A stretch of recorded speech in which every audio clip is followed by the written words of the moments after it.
Kristov Atlas. Welcome to the Gnostic Media podcast. I'm happy to have you with us. I've been studying your work for a while, and I know you started your own podcast show recently on some interesting topics that we'll get into today. So welcome to the Gnostic Media podcast. Thanks, Sean. Thanks for having me. And Kristov, would you mind starting off telling us a little bit about yourself and your educational background? Sure. As far as my education goes, I have a computer science background. I have whatever it's worth, I have a bachelor's and a master's in computer science with a focus in information assurance, which is just a fancy word for security. And since then I've had a number of different positions, different corporations, organizations, consulting firms, basically doing security-related work, working on malware, working on defending servers, analyzing applications, so kind of a broad range of things. And I'm also very interested in philosophy and the philosophy of liberty in particular. And so that's how I got into Bitcoin. Bitcoin for me is kind of an intersection between this liberty stuff and the computer science stuff and the security stuff. And so now I focus full time on studying the privacy and security of Bitcoin. What is cryptography?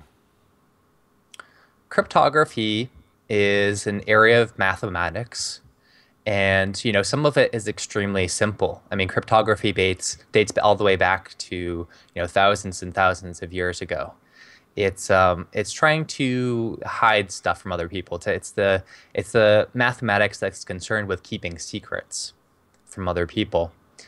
And it used to be that we had a very primitive understanding of this stuff, right? So back in the time of Caesar, there was this thing called the Caesar cipher, and it was a very simple, like a cipher is just like an algorithm or an approach to changing data so that it's only read by the intended recipient and not anyone else that might want to read your secret messages. So like if you were sending a command down to the front line or to your general or something, you wouldn't want everybody between you and the general getting your command, so you would encrypt it and then send it down, and anybody else who opened this thing wouldn't be able to read it, correct? Exactly. So in the time of Caesar, they had the Caesar cipher, which was this very simple thing. You would convert letters into like a numerical value. So like A would be 1, B would be 2, etc. And then you would take some number between 1 and 26. You would add that number to whatever message you were coding letter by letter, right? So if you started out with the letter A and the number that you picked was 3, you'd do 1 plus 3 gives you 4. So then when you're encrypting the message, you'd change that A to a D, and you'd do that for your entire message, same number for the entire message, right? And so basically this was just like a very, very, very simple way of obfuscating your messages so that it was intercepted. It would look like nonsense to the casual observer. Now, today, we can write a anyone that's starting out in programming can write a computer program to decrypt these Caesar cipher messages, right? It's extremely easy. You can look at, there's only 26 different combinations that you need to try. And even if you didn't want to do that, you can kind of do like statistical analysis about how many, which letters appear the most frequently, because we have an understanding of language. We know which letters are the most common, the vowels, the letter S, T, that kind of stuff. And so by today's standards, this is, like kind of kindergarten stuff. And the science of cryptography has continued to advance to the point where we now have very robust systems that would require, computers today, beyond the heat death of the universe to try and decrypt. And this is accessible to all of us, to the average person. You're talking about like every computer on the planet running for 1,000 years might be able to break into one. Sure, absolutely. All right. This is basically how we now do commerce on the web. And this was one part of the motivation for it. And just let me throw this in here so that people get it, because when you say how we keep secrets, people might, get on it. Well, there should be no secrets. So let's put this in context. You go to Amazon.com, you're looking around, you want to buy some books, not only what you're searching to buy for yourself, but your credit card information, your account when you log into Amazon, all of that is based on cryptography, and it's based on your password itself, correct?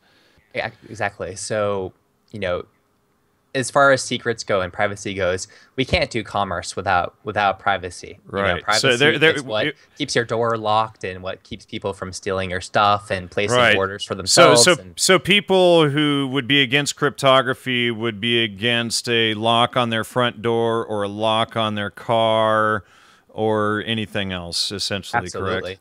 Okay. And there's this concept of like a key escrow where you have a trusted party who has the master key to all this stuff. Right. But it's a completely retarded way to design anything, because it's so, once you build these kind of master keys into anything, it's inevitable that attackers who are not supposed to have these master keys will figure out the master key, whether they steal it or they reverse engineer it or whatever, and then your entire system is completely broken all over the world. So these kind of systems are completely untenable. And so it would be bad for you and I as well as for military secrecy at the same time. It would undo ours as well as theirs. Gotcha. All right. So, Kristov, how did you manage to, and we'll get into all of this other stuff from here, but how did you manage to get into studying cryptography and getting, keeping your Bitcoins secret? And there's, people might think that we're just going to be talking about Bitcoin today, but there's a lot that applies to just about everything that you do online that we're going to be discussing today and possibly in another episode, depending on how much time we run over here. But, how did you get into it? And, let's go from there. Well, like I said, Bitcoin for me is kind of the intersection between security and the liberty stuff. And what motivated me to really jump into this space is that there's a lot of, since it's such a new technology, there's a lot of common misunderstandings about it. What privacy means in this space? What is a secure way to store your Bitcoins? What's not secure? There's a lot of confusion about that still. And so I jumped into the space to try and clear up some of these misconceptions and try to push the state of the art of things a little bit. All right. We've had Tom on, who you often work with, and you're on his show, etc. And you have your own. Mm-hmm. What is your show called again? Dark News. Dark News. Thank you. And so you have your show, Dark News, and all of these things. So let's and Tom has discussed this, as has Will, who you also know and work with, and he's been on the show. So they've all discussed this, but what is Bitcoin in your opinion, and how does it relate to liberty? And let me just interject before I let you go with that. We hear the Dogecoin community get so upset over this conversation, but why is this topic so important? So Bitcoin to me is two things. One is that it's a technical innovation. There's the innovation of the blockchain, which is, in these kind of dry computer science terms, it's like a solution to the Byzantine generals problem. We don't have to dive into what exactly that means, but there's the kind of dry technical innovation. But more importantly, what it means to me is that it is a way of achieving censorship resistance. And in the case of Bitcoin in particular, as a monetary unit, it's censorship resistant money. And that's why it's relevant to liberty, is because we haven't had censorship resistant money for a long time. We've always had fiat currencies. We've had these people attempt at trying to do other ways of currency, and they get shut down because they're not censorship resistant. And so Bitcoin is the first time that we can kind of combine those two elements, a non-fiat currency that can't be easily shut down. And what is anonymous Bitcoin? And, a lot of people will understand, well, Bitcoin, they hear all these rumors, the government is going to track every single thing that you do with it, and it's totally open to the public. The government already does track everything that they do on their credit cards or through their bank accounts, and when you get a receipt, the name is there, the phone number, the address, everything they bought, everything that you've ever bought at a department store or Walmart or anything they have access to. So what is anonymous Bitcoin, and what does it mean to be pseudo-anonymous? Sure. So the interesting thing about Bitcoin is that it is not simply wide out in the open. It is not simply completely anonymous. People who use it have a full spectrum of privacy that they can select from for themselves. Depending on how they use the currency, they What can do you either be mean? very, very, they What can do you either mean be very, select for themselves? It's well, their depending on, decision? it's their decision. So if they want to use the currency in a fashion that gives them a tremendous amount of privacy, they can do that. And that's sort of what I've written about. And on the other hand, if they want to be extremely open about their finances, they can do that as well. So that's a feature that's useful for something like a corporation or a charity where perhaps they want their donors to be able to have a very clear sense of how much money they're taking in, where that money is going, what they're spending on, etc. That gives them, so there's this blockchain, which is a ledger of all the Bitcoin transactions on the network. And so you can be very open and say, hey, look, here's all of my Bitcoin addresses. Here's where the money's coming from. Here's where the money's going to. And you can confirm this for yourself looking at the blockchain. Now, let me interrupt you there, because some organizations actually choose that path, and there is a reason for that, especially if they're nonprofit organizations and they're run on donations, etc. Then when people make a donation, they can actually track where that money is going and make sure that it's doing what it's supposed to be doing. Is that correct? Yes, absolutely. Okay. Sorry to interrupt you. Go ahead. No problem. On the other hand, you can also be very private about the way that you use Bitcoin. Right now, it's a little bit tricky. It takes some technical know-how and to look up the information. And the default right now certainly isn't highly anonymous, but you can go that way. Now, pseudo anonymity is this idea where rather than using your personal identity in a system, you're going to adopt a pseudonym, right? So, people who often write books, they adopt pseudonyms rather than using their own name. Lots of actors have a pseudonym that's kind of like their stage name. In the Bitcoin space, people can adopt pseudonyms by having many different Bitcoin addresses, which just look like, to us, they look like random strings of letters and numbers. And each one of those addresses is our pseudonym in the Bitcoin network. And we can either keep that close to our chest and not let anyone know about the relationship between those pseudonyms and our actual identity, or we can be very open about it and directly link them, depending on how much privacy we want. Interesting. All right. So, and you've written a book, and it's actually a digital book, but I've got a printed out copy here for people to see. You've got a new book, and it just came out about 2 months ago, Anonymous Bitcoin, maybe 3 months ago now. So why don't you talk about your book for a moment, and then we'll go into some of these other issues. So when I started writing it towards the end of last summer, my motivation for doing so was that there were kind of two real problems in the Bitcoin community. One was that people really did not have a good sense about how anonymous Bitcoin was. You would very frequently see people saying, oh, it's extremely anonymous. You can use it with reckless abandon and no one will ever figure out, what your transactions are like, thinking that it was something more like cash, And it's not that way. You have to be very careful about how you use it in order to get to that point. And the other problem was that we didn't have any good documentation about, like, if you did want to use it as anonymously as you possibly can, how would you go about doing that? There's all these different tools that you could possibly use, different operating systems and clients and software and all kinds of stuff. And you could spend weeks, scouring the internet, trying to evaluate all these tools, figuring out which ones are mutually compatible and so forth. And I didn't want people to have to do that. So I did the work for them and put it together. And so the book explains, here's the deal with privacy with Bitcoin. This is how private it is when people typically use it. Here's how private it can be. And if you do want to use it very privately, here's exactly how you ought to go about doing it. And just for people to know, and I mentioned a minute ago, I've done a few other shows on Bitcoin. We interviewed, Tom Hunt from Mad Bitcoins, whom I said, that you work with, as well as Will Pangman that I mentioned earlier, and then also Adam B. Levine, and we talked about Bitcoin and metacoins with him. And what I want to say to people here is that those shows should be considered sort of a prerequisite to this one. I do want this show to be a little bit more advanced in its presentation so that people can really get in under the hood of Bitcoin and cryptography and, Tails, Tor, I2P, and this sort of stuff, and start to understand it. So, maybe this episode should be considered more of an intermediate level. So if you haven't heard the other 3 shows yet, I do recommend that people go and listen to those so that you get caught up into what we're getting into here. So, and another thing that I want to mention, and maybe we can talk about it. I know I've talked about it with you before. I've talked about it with Tom a number of times, as well as with Kristov Atlas, who is the founder of Feathercoin.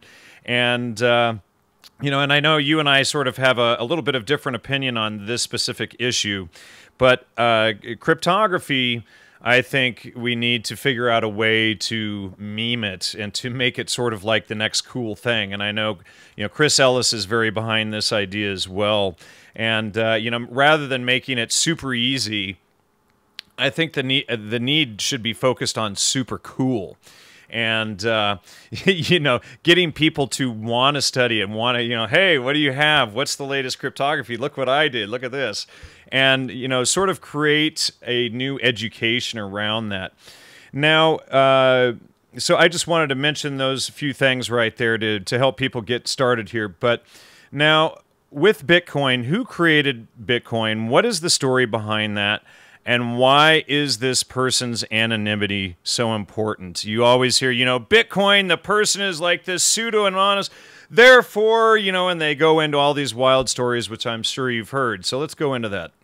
Sure. So Bitcoin was invented by some person or persons that was using the pseudonym Satoshi Nakamoto, which in Japanese culture is basically like the equivalent of the American John Smith. It's a it's a bland, no-name kind of identity.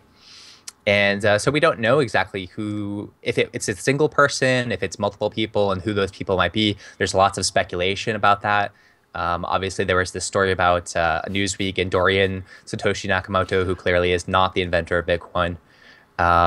But yeah, so we don't know exactly who did it, but he was obviously a very talented cryptographer and economist, which is a very unusual combination. There are many very talented cryptographers in the world and many talented cryptographers and economists, but very few people who have both of those skills. And clearly, Satoshi had both of those in spades. He was also a programmer, not a very good one, frankly, looking at his original source code. But adequate enough that he was able to put out his his early version 0.1 to get it working and get people and the interested. white paper, right? And the white paper, which was masterfully succinct and well written. So now, as for why it's important that he maintain his pseudo anonymity, I mean, as I said, Bitcoin is censorship resistant money. And there's going to be a lot of interests out there who oppose censorship-resistant money. They do not want competition with fiat currencies, and so they'll be very angry at whatever individuals were involved with inventing this. And on top of that, Satoshi also has access to quite a few Bitcoins himself. He mined a lot of them early on when the blockchain was launched, and so depending on the market cap, he is often a billionaire in terms of the amount of money that he has. And of course, all billionaires have to be careful about how they keep their funds safe and so forth. So I think that's another good reason.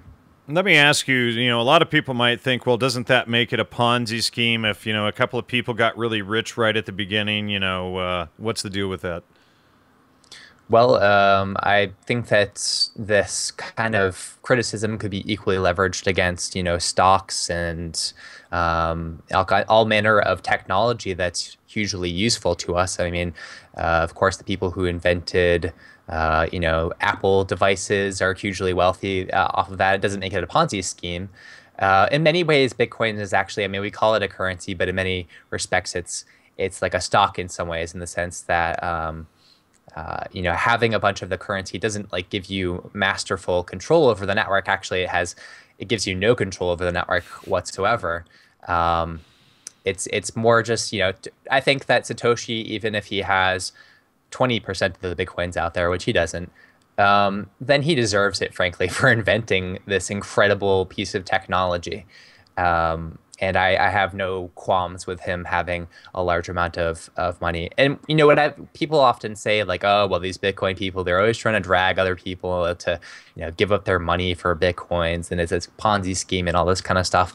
But I don't find that to be true whatsoever. I mean, I've had connections with hundreds of different Bitcoiners at this point, maybe thousands. And the prevailing theme when people talk about investing in Bitcoin is never invest more than you can, afford to lose. It could go to zero. There's no crypto. We're pretty sure that cryptocurrency is going to be the next big thing, but we're not positive that it's necessarily going to be Bitcoin, right? So don't invest more than you lose. 500 or probably 1,000 now other crypto coins, and we've covered what all of the different coins are for as far as being sort of a laboratory and things before. So again, that could be covered in the other shows that we did previously. Absolutely. So, all right, let's get into the meat here. What is the goal? And maybe, and of course we did a little touch on this at the start of the show. What is the goal of anonymity? And let's, start and build it out from there. So anonymity is a mathematical measurement. It's like length or height or brightness or something like that. If anyone ever says to you, oh, use this software, it's completely anonymous, you know that they're bullshitting you, because that's like saying this tree is perfectly tall or this yardstick is perfectly long, right? It doesn't mean anything at all. Right. And what it is a mathematical measurement of is how many people or actors in a particular system you can hide amongst, right? So like an analogy that I use sometimes to explain this that's often familiar to people is, say you're trying to solve a murder, like you're playing Clue or something like that. And when you first start playing the game, everyone's a suspect, and as you get further into the game, you narrow down the suspect. So at first, the anonymity set, which is the mathematical term for like how many people you can kind of hide amongst, it's all of the players. And as you get further into the game, you're reducing that anonymity set down to, you hope to get down to one individual. So it'd be player. Like all of the people in the world, and then like an investigator would be trying to narrow it down until, okay, now we have it to these people on this football team, and then we have it to quarterbacks or something, and then we can identify the specific. Would that be a good example? Yeah, absolutely. And so depending on how the system works, you might be hiding among all the men that have mustaches or all the women with brown hair, that kind of thing. So in crypto systems, on the internet and whatnot, anonymity is usually like how many different internet users you can kind of hide amongst. What can people find out about you? Can they find just your country? Well, there's millions and millions of people in your country, so that's a pretty large set of people to hide amongst. But if they can find out your country and your hair color and your favorite type of food and like 10 other things, there may actually only be one person in the entire world that matches that particular set of attributes. And so internet anonymity is all about trying to keep a tight rein on sharing that information about yourself and trying to blend in with the crowd as much as possible. Okay, and going back to this topic that we touched on a little bit, why is online anonymity important both for Bitcoin and normal use? And, people are probably already starting to get the Bitcoin issue, but why, normal use? Why everyday surfing? Why would somebody want to use I2P or Tor or Tails? I mean, isn't that stuff just for pedophiles and criminals? I think there's a lot of good reasons to do it. One is that sometimes we have things that we want to keep kind of secret temporarily. So like if you bought an engagement ring, for example, and you wanted to surprise your future spouse or hopefully future spouse, then you would want to keep that purchase a secret, right? And if you did that with Bitcoin, then you would want to keep that Bitcoin purchase a secret. So you're saying if it went through the joint bank account, it probably wouldn't be a secret? Yeah, exactly. They would obviously they'd be able to see that, and you'd be tipping them off, and it wouldn't be a surprise. Now, once you actually pop the question, then it no longer needs to be a secret. And so this is like an example of where only for a certain period of time does the secret need to hold?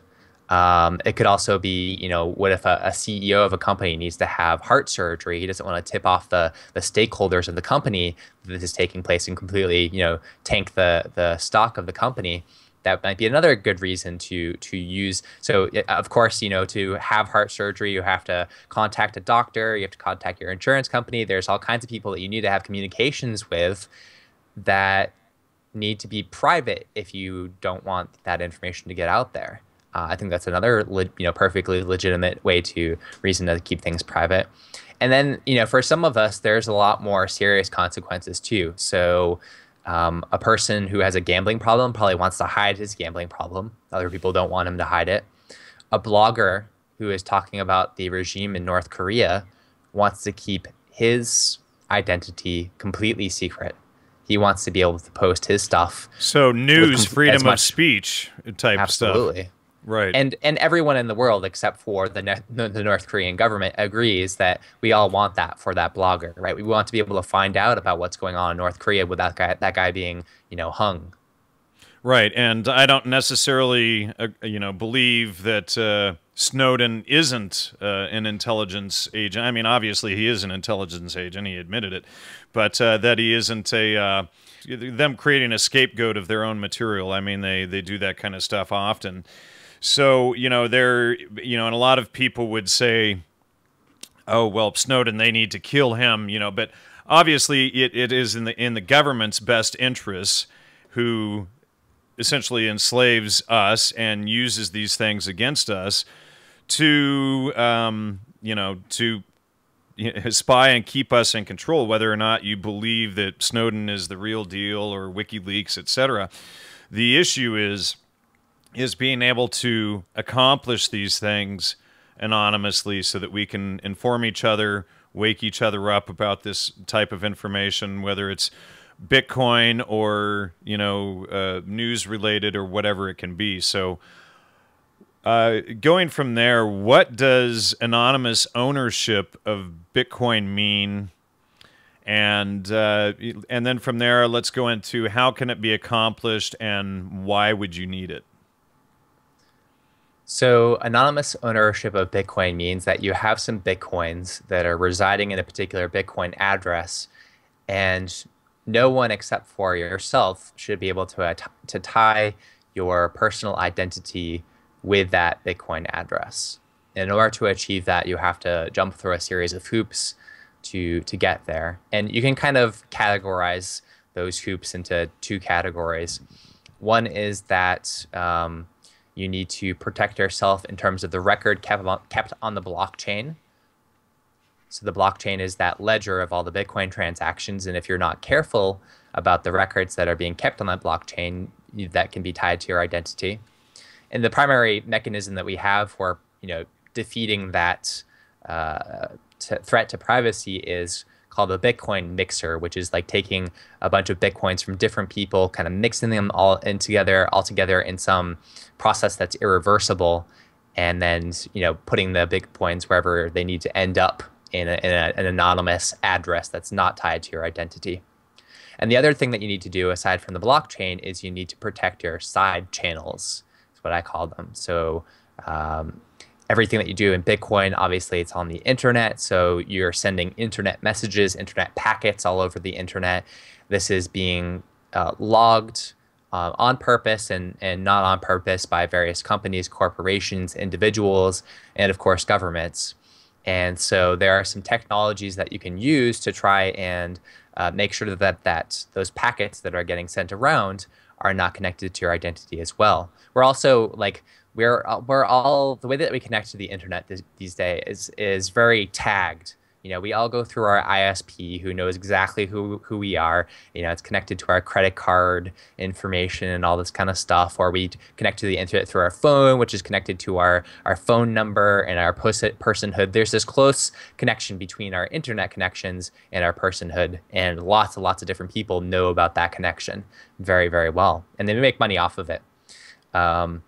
And so when you use something like Tor, which is a kind of anonymity network where you're kind of like temporarily assuming the internet service of other people, temporarily assuming their internet identity, then this is giving you a crowd to kind of hide yourself amongst, so that there's a disconnection between your internet. It would be like the I had my mic off. It's basically the reverse process where the investigator is trying to narrow you down out of that crowd. What you're doing is you're trying to build that crowd back up so that you have the most diffusion in that crowd, correct? Precisely. Yep. It's Okay. all about making the crowd smaller or larger, depending on whether you're the good Which guy or the angle? bad guy. Yeah. Got it. Okay, so if you're a statist and you're into, putting on a Halloween costume and assuming that you have the ability to take people's rights and spy on them, then maybe you would want to narrow that field. And for the rest of humanity who isn't a psychopath, we would want to expand that. So, all right. How is this accomplished? I mean, and obviously you've written this whole book, and, we will link the book up on the website for people to download. We'll also have links to Tor, I2P, and Tails as well, all of which we'll be covering. So as I said before, the basic two elements are the mixers and the anonymity networks. In the mixer realm, basically, you need to find one or more mixers that you're going to trust, who are, have a good reputation. They're not going to steal your funds. They're going to do a good job of mixing the funds and not keeping records on that. And then you send your Bitcoins through these mixers. I actually recommend that people use more than one in kind of like a chain. That way, if one of them does end up doing a bad job of not keeping records, then you always have the other ones that kind of make up for that shortcoming. And so that's it. That's, you can do that. It's a little bit tricky because there's a lot more crappy mixers out there than there are good ones. And you recommend Bitcoin Fog, is that correct? Bitcoin Fog is good. I like it.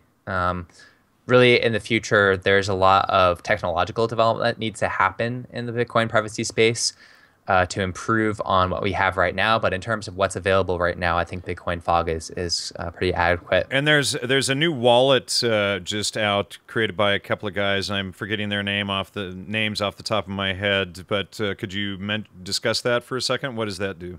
Sure. So there's Dark Wallet, which is kind of headed by Amir Taki, who's a programmer, and Cody Wilson is kind of their hype man, so to speak. And Dark Wallet is all about providing a Bitcoin wallet that is as private as possible. And rather than it acting as like kind of a mixing service where they receive your Bitcoins and then they send them out for you again, everyone that uses Dark Wallet gets to mix their funds together. And there's no opportunity for theft because of the kind of cryptographic protocol that they're using. So you don't have to trust them nearly as much. It's unfortunately still in alpha, so they're really saying to people, don't send your Bitcoins to this yet. They're still, mostly operating on the Bitcoin testnet where you have kind of like imaginary coins. But, they're converging towards a beta. They're continuing to develop and produce code and new versions. And so I wouldn't be surprised by the end of the year if it was in a much more usable state than it is now. And, with all of this transhumanism and, selling everybody to give up your right and upload your rights, upload yourself into the computer so that somebody else can turn it off and whatever else they want to do. I really think that, cryptography, Bitcoin, all of these things are really key to protecting ourselves online, if not the only way. I mean, we're not going to stop the technology from happening. So what we need to do is think of a countermeasure to protect ourselves within the technology. Would you agree with that? Yes, absolutely. And we need to be smart about how we do it. So before you mentioned I2P, which is it's another anonymity network like Tor. And it's a little bit different from Tor. It's not as well studied and well reviewed as Tor is. And so I think Tor is really the superior network right now. But that being said, a lot of people, when they are trying to figure out whether they trust a certain project like Tor, they follow by the old, motto, which is follow the money. And much of the funding that has come in from Tor is from the Department of Defense itself. And now, so why would they fund that? Has the Tor network discussed that? why they would be funded to create something like that. And let's also mention, what was it, 4 or 6 months ago, there was an article that came out about the FBI had figured out how to hack or whatever Tor. Sure. There's two good reasons for the DoD to fund it, aside from a lack of foresight. One is that they use it themselves. So the CIA, the DoD, they have spies all over the world. They have informants all over the world that they have to communicate with.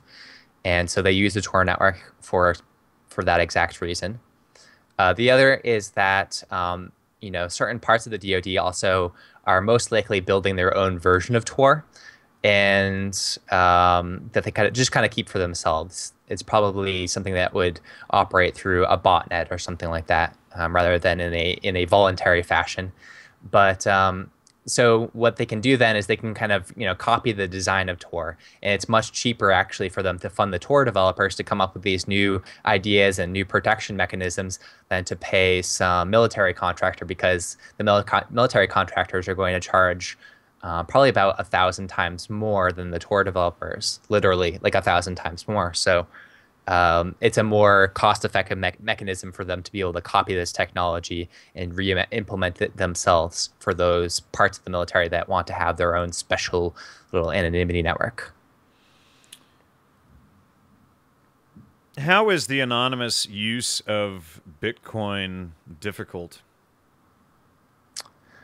So it does a very good job of hiding your identity at kind of like a network level. But the problem is that we as human beings do not use the internet at a network level. We're using it at the application level, at the social level, right? So if you log into your Facebook account that has your personal name and all this kind of stuff through Tor, you haven't really accomplished anything, because anyone that's looking at your internet traffic knows exactly who you are.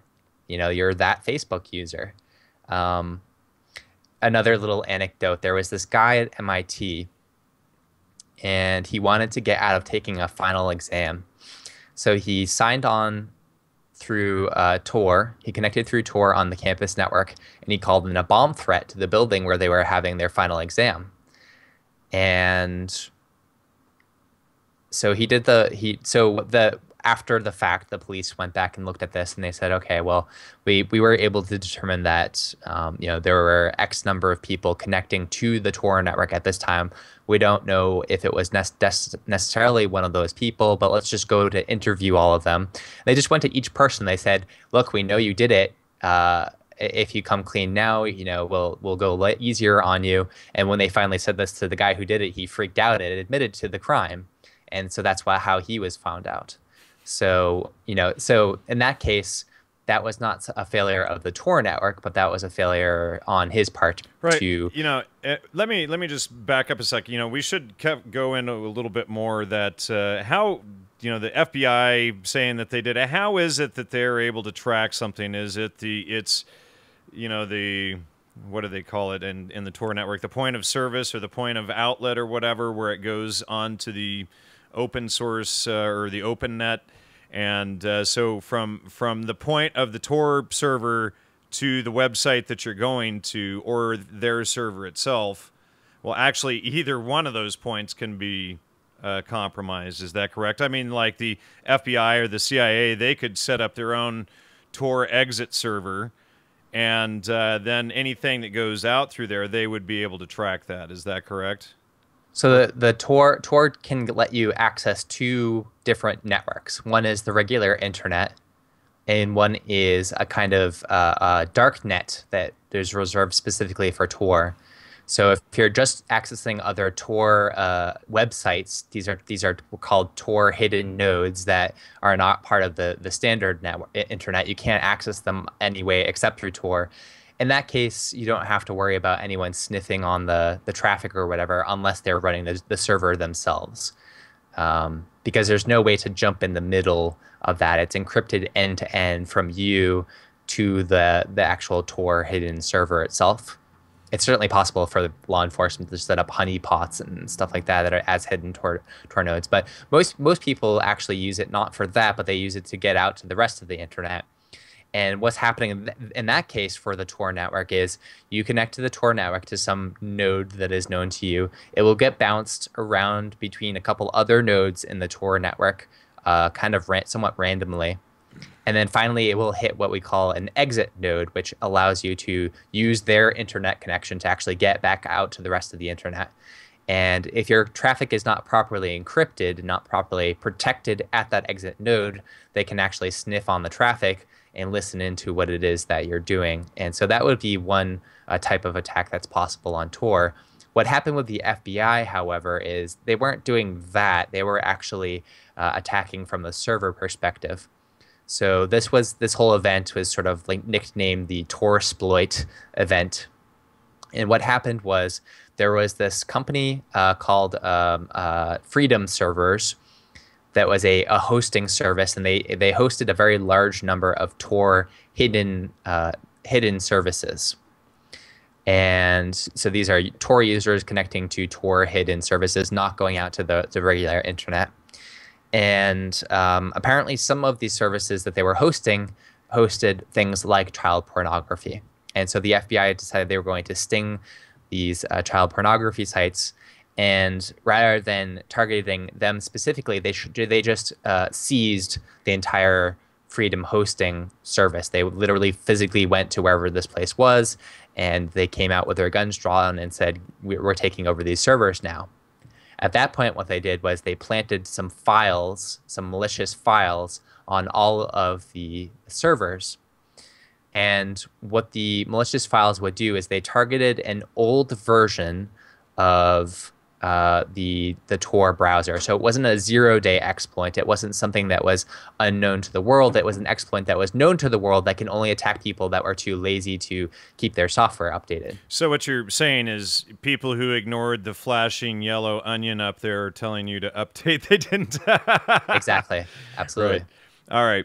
So what is a timing attack?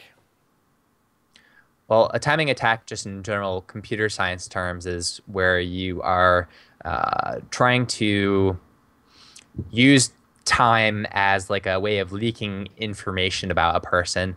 And specifically with Tor, what it would mean is like, let's say you were connecting to the Tor network and you accessed a website called, let's say, evil.com, right?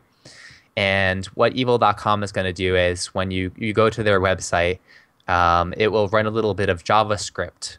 And that JavaScript will like access some web pages. It will pull up some data from a web page, and it's doing it in like this kind of bursty fashion at certain time intervals that's going to be very distinct. Now, if you're an actor like the NSA or someone that is mass surveilling the internet, then what you do is you're not looking for someone with a particular content to their data. You're actually trying to recognize this distinct burst of data requests somewhere on the internet at the internet service provider level. And if they're able to do that, they can actually figure out, well, we don't know exactly who this person who is accessing evil.com is through Tor, but it looks exactly like the traffic that we're seeing coming from Joe Smith in Wisconsin. And so the website is intentionally creating traffic that is supposed to be recognizable to a mass surveillance entity, and thereby identifying a Tor user. And this is one of the very well-known, practical attacks on Tor. Wow. So how do you go about avoiding, that type of thing? Do you just, what would you do? It's difficult. There's certainly a lot of disagreement about exactly how practical these attacks are, but there's a couple of things you could do. One is if you, in all of the Tor browser installations, it also comes with a plugin for the browser called NoScript. NoScript will disable scripting capabilities for websites. And so I always recommend to people that if they use Tor browser, they actually use NoScript to disable scripts by default and only allow scripts where they absolutely must allow it, very, very sparingly. And that way you're reducing the surface area of attack for these kind of timing mechanisms, because a lot of those timing attacks do require scripting languages in order to be executed. If you're trying to make this bursty kind of requests to identify a user, you often need a scripting language that says, okay, do it now, do it now, do it now, do it now, do it now, now do it now. And so that's one way of doing it. Another way of doing it would be to kind of like layer on extra layers of privacy network. So you could actually connect to a VPN service before you connect to the Tor network, and then they do their timing attack, but they're only timing it to some VPN service that's used by thousands of people, and that's a much more difficult prospect to tie it back to an individual than if you're just going directly to the Tor network. All right, snooping. Can you, and I know you just mentioned it, can you explain what that is? So the idea of snooping is simply just listening to other people's communications. And on the Tor network, the problem is that we're all sharing each other's internet service provider connections. And so there's a lot of opportunity for snooping if you don't properly protect your communications. As far as the web access is concerned, that means you have to be accessing websites that are using HTTPS. They have to have a legitimate HTTPS certificate that's validated. So if you see any certificate errors, then that may mean that someone is snooping onto your connection. And if there's no HTTPS, then whoever is being used by your as an exit node absolutely can snoop on your communications.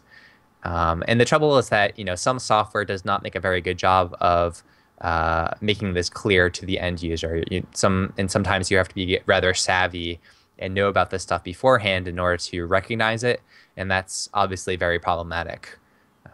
It's much better for the software to be clear about the user and to give the proper warnings. And then that's getting better over time, but kind of slowly. And, a lot of the stuff that protects individuals on the internet seems to, primarily come out of the open source community. So these are people that are generally doing it on their own free time and on their own buck and, don't have big money. So it, just kind of trickles out. But, it's always been a really interesting to watch, the sort of battle of freedom between Linux and the GNU and open source community versus the big computer companies. Let's get in. I know this is probably going to be maybe a difficult subject to get into, but extremely interesting. So you're an investigator and you're going online and you're trying to track down that Bitcoin user. They bought some porn or, went to overstock.com and bought some sheets and stuff, and they're in big trouble. And so as you're tracking them down, what is the process that one would do to perform blockchain forensics? So first, you would start out by having some information about this person that you're trying to track down. Maybe that would be a Bitcoin address itself. It could be some other piece of information. But let's just assume that this is you're trying to figure out who's involved in a particular transaction, right? So then the next thing you would do is you would run some simple simple algorithms that have been around in computer science for decades at this point, and you're trying to make a kind of graph. You're trying to organize the blockchain in a way that's easy to analyze and grouping related Bitcoin addresses together. And Bitcoin addresses get kind of related in a number of different ways. So like there's two very common ways. One is, let's say you need to send someone 3 Bitcoin for something, and you have 1 Bitcoin in one address, 2 in another. You don't have 3 in any one of your addresses. Well, then what your Bitcoin client will have to do is take the 1 plus the 2 in a single send and combine that into 3. Let me just, and hold that thought, don't lose it. Sure. So for people who want to get this a little bit more clearly, you have your standard Bitcoin client, which is like you might use Armory, or most people use Bitcoin QT. Now, in Bitcoin, you can create as many addresses by the thousands as you want, so that it can create more confusion to track who you are. Like every time you send a payment or whatever, you can send it from a different address or get it to a different address, essentially. So, but you have inside your Bitcoin wallet, it's the software, and it'll string all of these different Bitcoin wallets together and give you the total of what all of those different wallets are. So then when you send money out, it will sort of string it or sap it out, suck it out of little bits out of each one of those, whatever it needs, and then send it off. So then you have like any of those related wallets will be able to connect back to that one user if you can find one point where it shows who the user was. Is that sort of how that works?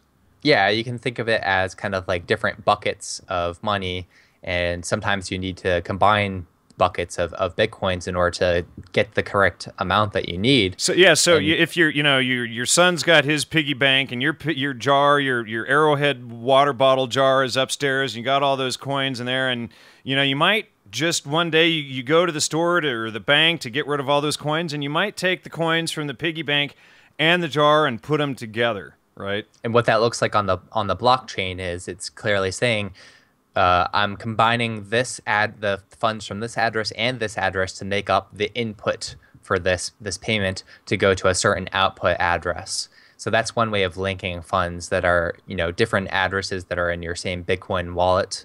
The other way that they get linked very commonly is that you usually are not going to send the exact amount that you have in your address. So you'll get back some change whenever you do a Bitcoin transaction. And that change address will also be recorded in the blockchain and it will be linked with the address that you're sending from.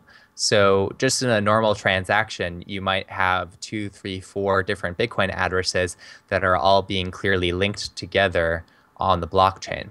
And that starts to form a group of related Bitcoin addresses when you do this kind of graph analysis. So it would look like an expanding tree or one going this way, depending on which way the funds are going. Sort of, is that? So what you get over time is, here's a constellation of addresses that belong to Bob. Here's a constellations of addresses that belong to Sue. Bob might send to Sue sometimes, but it's clearly 2 different individuals that own all these different addresses. And then as an investigator, what you're going to do next is you're going to see, okay, well, I have all these addresses that I know are related together. I don't know quite who it is yet, but now I can just use Google. I'll Google search all of those different addresses. I'll see if he posted one on Twitter, if he posted one on Facebook. If I'm on the NSA, I can actually search, a record of all of the internet messages that have ever been sent in, not just Google, but many other places. And as soon as I find one, bam, I've got him. And now I know that I know exactly who owns this Bitcoin address. Fascinating. So, and going back to the earlier analogy, all of this is just to give us back more privacy, or to take control of our privacy. All right. And did you cover all of the points when I interrupted you, or did we leave something out there? No, we got it all. Okay, good. All right, so what are side channel attacks? So, we just talked about this scenario where the investigator is trying to figure out, who owns which Bitcoin address. And if you are one of these mass surveilling types of people, or even if you're just a hacker that's willing to hack into different companies and pull up their internet logs, right? That's one of the ways that you can link identities with Bitcoin addresses, is to see, okay, well, here is a Bitcoin transaction that went through, Coinbase or BitPay or whoever it was. Here's the IP address that was associated with that, and if I go ahead and look that up with the ISP, I can figure out, yes, this is exactly who was using that internet that IP address at that specific time. And so it's a way of linking addresses to identities. Now, that's a side channel attack on your Bitcoin privacy. Side channel meaning that's something that's not happening in Bitcoin itself. This is another avenue for people to find out stuff about you. In order to protect that, you use anonymity networks that are delinking your activity with your IP address. And so when they go to look that stuff up, it won't have any meaning to them anymore. It's a way of breaking that side channel. What is de-anonymization, and what are some examples? So that whole process of trying to link Bitcoin addresses to identities is de-anonymization. And so what I'm trying to do there as the investigator, I'm trying to de-anonymize a particular Bitcoin address. To me, at first, it's just this string of letters and numbers. It doesn't mean anything to me. It's just this weird looking pseudonym, but I'm going and it could be belong to anyone that's using Bitcoin. But then I use my blockchain forensics. I use my other techniques to figure out exactly who that pseudonym belongs to. And now it's no longer a pseudonym to me. It's a particular person. Or, outside of the realm of Bitcoin, as I was talking about with this MIT student before, that de-anonymization process was going from, okay, we got this bomb threat. We could see that it came from Tor, and we can guess that it might have been a student that was trying to get out of his exams because that's when it took place.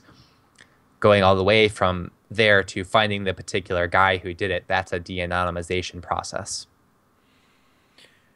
Now, if this were regular government fiat currency, this investigator who's doing all of this forensics, if this were normal fiat, what they would do would be totally different. Okay, so like, right. Number one, what they would do is they would probably just call up the bank and say, give me all of the money transactions from this person, right? And then yes, it's very and they easy would have in the fiat system. So there would be no I mean, basically, what Bitcoin does is gives proper investigators jobs again, right? Where you get these lazy guys that just pick up the phone and and they just do this. So sure. They call it, or they would actually have to, if it's cash rather than digital currency, they would have to track the serial numbers on those bills. Is that correct? And try to find Sure. where those serial numbers pop up in various banks, etc.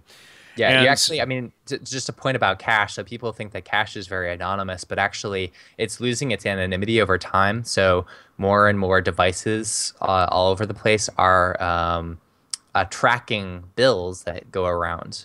Yeah, what about those strips in the bills? I mean, they aren't anonymous really at all anymore, are they? Yeah, there are certain features of these bills that they're not necessarily always completely unique, but you can get a lot of information about them and really get a lot of info about where these bills are being circulated, and from there you can potentially track down people that you want to locate. And a lot of people will say, well, Bitcoin, it's always used for criminal activity, which is totally untrue. You can buy just about your whole house's needs from Overstock and various other companies, Tiger Direct, etc. There's many other companies. In fact, Gnostic Media accepts Bitcoin for memberships. But you have all of these things out there that you can buy. So it's not just like this nefarious stuff out there that you can get with it. So everybody should be concerned with their online privacy, with what they're trying to with what you're doing with the money. The issue with Bitcoin over these other currencies is that Bitcoin essentially puts all of the power in the user's hands, whereas the government and the banks decide everything about the other currencies, how much you can take overseas or how much you can send to friends or family, or if you do anything, you have to tell mommy and daddy government about it. And, it's like, it's my money. I'll do with it what I want, and I don't need permission from mommy and daddy government to tell me how to use my own stuff. So, Bitcoin is essentially re-empowering that factor. And then with the Tor network, with I2P, with these added layers of protection, we can decide how private and secure we want to be online. It's totally up to us. Is that correct? Yeah, exactly. And in some sense, it's a bit more binary. So before I said there's a spectrum of Bitcoin privacy, but actually it's more heavily weighted to either side. You tend to either have very poor privacy or you tend to have very good privacy, and there's like not as much gray in the middle, just because if you don't take measures to protect yourself, then it would not be very difficult to come out with software that would allow your employer or your friends or whoever to kind of like look at your finances. So it's not just about government surveillance. It could just be, surveillance from nosy people as well, or stalkers, or, whoever, right? So privacy for that reason is super important. You say attacks on trade sites are social engineering attacks. Why is that? You said attacks on exchanges? Yeah. So like Bitcoin exchanges, there's a lot of vulnerability on these Bitcoin exchanges. They're a place where they keep customer funds. They have very detailed records of people's transactions and so forth. And so there's a lot of stuff that can kind of go wrong in these spaces. They can get hacked. They can funds can be stolen. The records can be stolen. And social engineering is a very common way for that to take place because, there's these people working at the company that may or may not be well trained to resist social engineering attacks. Whether the social engineers may try to impersonate customers, they may try to impersonate people also working for the company or government officials or whomever. Back up a second and define what you mean by the social engineers in this case. Who would they be, or what would they be trying to do? Well, they might have a variety of motives, but basically they would probably either be trying to steal customer funds, or they would be trying to get a hold of the records of financial transactions. Because there's lots of things that you can do with that. If you're a government, you can obviously try to imprison people with that information. If you're a corporation, you can sell that information. This kind of financial data is very valuable in that fashion. So those would be the two primary motives. And both customers and people working for the exchanges are, soft targets oftentimes for social engineers who are just going to, the idea of social engineering is simply that you are trying to talk people into giving up some information that they shouldn't give up to you. Or yeah, and in our case, and we do a lot of work on research on MKUltra, et cetera. So usually social engineering is direct influence on the people, like Aldous Huxley and transhumanism and that sort of stuff, getting people to give up all of their rights and be hypnotized. Manipulation, sure, right? Yeah, absolutely. Right. Or more simply, mind control. But yeah, manipulation. And there are Bitcoin meetups, there are cryptography meetups, and these sort of things where people can get together to share information, sort of help each other in a community fashion. But how can meetups be used to identify people in a community by said investigator? Yeah, I participated in Bitcoin meetups, and I find that people give up a lot of information about their finances in these meetups. People mention when they bought Bitcoins, where they bought it from, how many Bitcoins they have total, all kinds of details about what their financial transactions look like. And of course, if you get into someone's good graces, then you maybe will even be able to get more information from them, or plant a seed in their head about getting them to do a specific thing that you want them to do. So yeah, absolutely. And you can get people's photos and record them and all this other kind of stuff. So I think it is worthwhile. Like if you live in a place where you're concerned about people doing this kind of stuff, then you should be careful about how you participate in meetups. Not to say that you can't participate, but just be careful about what kind of information you're giving out. And it's not just like government spooks or whatever too. It could be just plain thieves. I think we haven't really seen this happen yet, but I think we'll see more and more of it in the future. Is that you have these like wealthy, nerdy guys that have a whole bunch of money on their computer at home, and they would be great marks for some thief to steal their Bitcoins and make a lot of money with not a lot of effort. English philosopher and social theorist Jeremy Bentham in the late 18th century came up with the idea of the panopticon. So what is Panopticlick? So the panopticon was this idea of like a prison.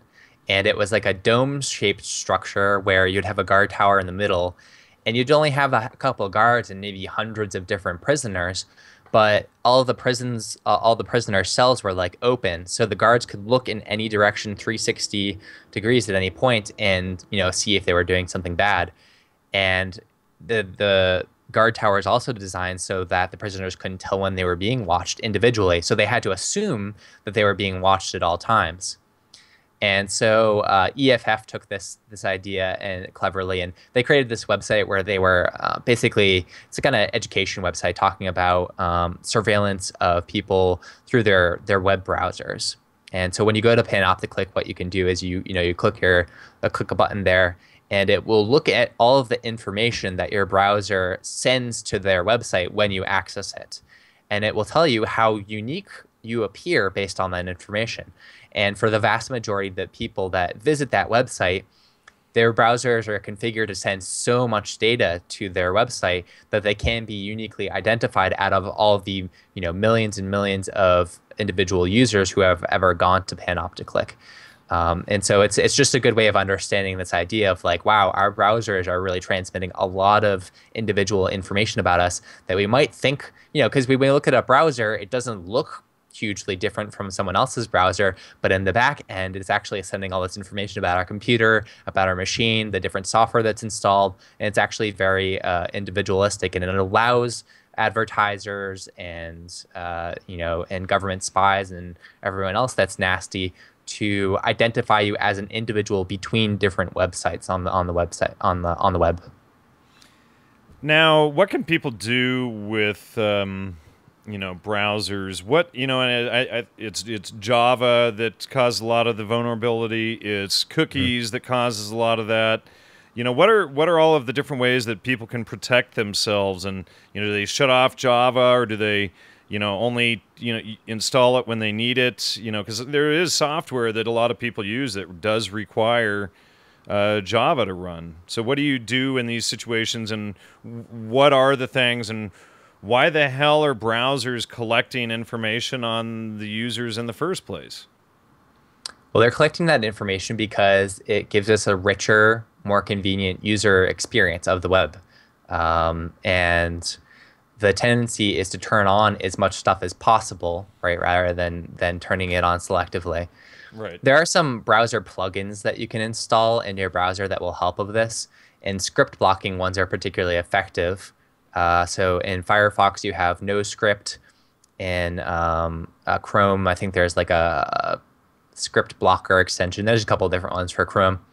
And what they do basically is they're going to turn off all the scripts by default. And whenever you go to a website that you regularly visit that perhaps you trust to run scripts, you can kind of whitelist them so that you don't have to keep enabling it every time you go to the website. It does make it harder to visit websites in general, though, because every time I go to a new website, then I have to, the website doesn't work at first. It's like frozen. And then I have to go into my little extension thing. And then I look at the 10 different domains that want to run scripts. And I'm like, okay, I'll let it run that one, but not that one, and not that one. Let's reload the page again. It still doesn't work. Okay, let's try this one. Still not working. So it's like this iterative process that makes it much more tedious to use the web, which is why they turn all this stuff on by default. And also because I think they have a lot of financial incentive to work with marketers and advertisers in that respect as well. So yeah, but these extensions, and you can block cookies and all that kind of stuff. It just basically, it's tricky to come up with these extensions and make them in such a way that it's not much more tedious to use the web, but you're still not giving out so much information. All right, and we already covered Bitcoin mixers, I think, pretty well. Is there more that we need to cover on that, you think? No, I mean, the only thing other thing that I would say about mixers is that they are continuing to develop, and the technology is getting much better, and we're getting to the point where we no longer have to worry about mixers, having the opportunity to steal funds, because it'll be kind of more of a decentralized approach to mixing. And they're still kind of primitive at this point. In fact, I just, one of the kind of next generation of mixers, I just did some research about it. It's called Shared Coin, that's provided by Blockchain.info. It's probably the most popular mixer in the world just because Blockchain.info is so popular. And I did some research and found out some flaws in the privacy that's afforded by that particular service. So people are curious to learn about the details of that. They can go to a website that I set up for the advisory, which is coinjoinsudoku.com. But yeah, so they're still kind of primitive and still weak in some ways, but they're getting better and better. And in the future, a couple of years from now, I think they will be very sophisticated and afford users quite a lot of privacy. And is Andreas Antonopoulos planning on doing any fixes with that, since that is Blockchain.info? They are. I don't have an ETA on those fixes yet, but I'll be working with Blockchain.info to see what we can do to clean it up a little bit. All right. What is, you know what? And before we move on, I want to give a little analogy for people going back to like the dollar and tracking it with the serial number and all that we were just talking about, and help people understand a little bit more what Bitcoin mixing is. Essentially a Bitcoin.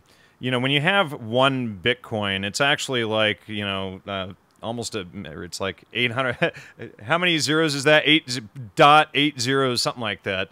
So you can have a Bitcoin, or you can have .80000 all the way down to 1.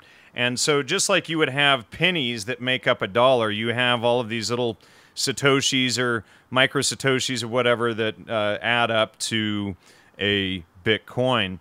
But when the Bitcoin is originally created, it essentially has the original serial number attached to it. Is that it, or does it? No, they don't have serial numbers, and Bitcoins themselves don't actually. It has the address number that's tied to it. Then how does that work? What's the number There's nothing tied to it, right? They like a Bitcoin is just a concept that's not actually a physical. Right, what is the thing that allows this idea, this concept to be tracked? Is it just the end and receiving user wallet addresses? Yes, it's the blockchain which keeps a record from address to address. Right. So then it would be like essentially like you and all of your friends, then they would get together and, less all your car, identification, whatever, and you'd throw your wallets on the floor and you mix them all up, and you mix all the money up in all of the wallets, and then you make sure that you get the amount that you put into the pile on the floor back, and then everybody goes back in their same direction. Now it's like all of this money has been mixed, so if somebody was trying to track it, it's not easy to just go down the road and track it. So sure. All right. Now, chain mixing and taint analysis. What the heck is that? Taint analysis is simply looking at, given the information that's on the blockchain, how likely is it that two Bitcoin addresses are to be related with one another, right? So, and you can it gives you a percentage of likelihood for a bunch of different addresses, and it's looking at all the different addresses that sent to each other, going all the way back to when the Bitcoins were originally mined. And it's a very rough statistical measurement of how likely it is that these addresses are kind of co-owned, or that they're related with one another. There's lots of problems with taint analysis. It's not actually like a great way of measuring privacy, for example, but it's something that we have for now. And one of the reasons why I recommend. So taint analysis, that would be like, that would be like 97% of the dollars in circulation today have cocaine on them, right? So sure. 97% of the Bitcoins in circulation today have been through Silk Road or through a mixer or something like that, right? So then you're trying to, so there would be some people would actually then want specifically newly generated Bitcoins that haven't ever been used in anything, right? Right. And if you had a complete list of all the Bitcoin addresses that were ever used in the Silk Road, what you could do is, for any other address that you want to look at, you could do this kind of taint analysis and try to guess how likely it is that the person who's using this address also was involved with the Silk Road. It would give you some type of statistical measurement of that likelihood. All right. Why is plausible deniability important in Bitcoining and online anything, really? Plausible deniability, as people understand, is like, well, I didn't do it. You say I did it, but you can't prove it, right? And in the Bitcoin space, it's like if someone tries to prove that you own a specific Bitcoin address, they can't make that proof happen. Um, so, one of the questions that comes up around anonymizing Bitcoins is, what if you started out buying it on some exchange where there's like a clear record, oh, I bought, Coinbase. I bought 3 Bitcoins from Coinbase. They know exactly what Bitcoin address it, is withdrawn to from Coinbase. And let's say someone later on, they say, well, what happened to those 3 Bitcoins? To me, plausible deniability would be like having a story about what happened to the Bitcoins. So if you wanted to anonymize them, but not give up the fact to some investigator, what you could say simply is, well, they were stolen. So if you carry out the process of moving your Bitcoins around in a particular way, you can make it look to an investigator look exactly like they were stolen, so that he's not able to differentiate the empirical evidence from the story about them being stolen, and that gives you plausible deniability that, yeah, I don't have the Bitcoins anymore. You can go and try to find out where they are, but it's whoever stole them from me. Maybe some malware infected your computer, and whisks the Bitcoins away. Maybe you're a member of Mount Gox. Yeah, exactly. Sure. Yeah. All right, so, and we're an hour and 20 minutes in roughly right now.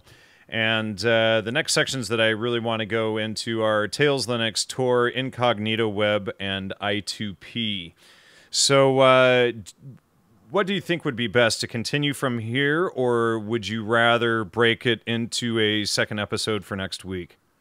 It depends on how much detail you want to dive into. If you want to kind of skim over those topics, we could do it now. Well, I'd rather not do a 10-minute, 20-minute skim. I would rather, provide an in-depth, show for people to really understand this stuff. And, because I think Tails, Linux, and Tor, and I2P, all of these things are extremely important for people to,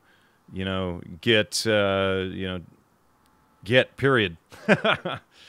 Absolutely. All right, cool. Well, let's pick it up next week, and we'll dive into that stuff. All right, so ladies and gentlemen, this is Jan Irvin and Kristov Atlas, and we are going to pick this up next week for a part 2 and go into all of the nitty-gritty details on how you can get yourself secure online and get those anonymous Bitcoins as well. So Kristov, thank you so much for your time today, and I look forward to next week. Maybe we can do it about the same time next week.